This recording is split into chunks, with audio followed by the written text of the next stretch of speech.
ঢাকার চিত্রনায়িকা অপু বিশ্বাস বেশ কিছুদিন ধরেই চলচ্চিত্র অঙ্গন থেকে উধাও রয়েছেন।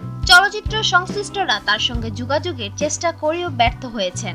এরপর অপুর বিয়ে, বাচ্চা সহ নানা গুঞ্জন উঠেছে চলচ্চিত্র পাড়ায়। এবার নির্মাতা জি সরকার এই নায়িকার খোঁজ দিয়েছেন। জি সরকার জানান অপু ভারতে অবস্থান করছেন। অপুর সঙ্গে তার ফোনে কথাও হয়েছে। হুমকির ভয়ে দেশে আসছেন না তিনি। জি সরকার পরিচালিত লাভ 2016 সিনেমার কাজ বাকি রেখেই লাপাত্তা হয়ে গিয়েছিলেন এই অভিনেত্রী। তার অংশের কাজ শেষ করলেই প্রেক্ষাগৃহে সিনেমাটি মুক্তি দিতে পারবেন বলে জানান এই নির্মাতা। এ প্রসঙ্গে জি সরকার বলেন, 2-3 দিনের কাজের আশায় বসে আছি।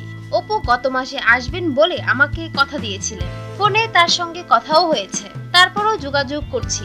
সামনাসামনি তার সঙ্গে কথা বলতে আগামী মাসে ভারতে যাব। এতদিন কেন অপু মিডিয়ার অন্তরালে বা দেশের বাইরে রয়েছেন এ বিষয়ে কোনো কথা হয়েছে কিনা এমন প্রশ্নের উত্তরে তিনি বলেন, অপু এ বিষয়ে মুখ খুলছেন না।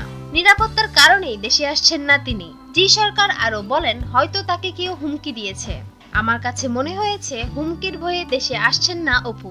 জি সরকার পরিচালিত ভালোবাসা 2016 সিনেমার শুটিং 2014 সালে শুরু হয়েছিল। এতে অপুর বিপরীতে অভিনয় করছেন শাকিব খান। বিনোদন জগতের আরো নিত্য নতুন খবর জানতে আমাদের চ্যানেলটি সাবস্ক্রাইব করতে ভুলবেন না। লাইক, কমেন্ট, শেয়ার করে সঙ্গেই থাকুন।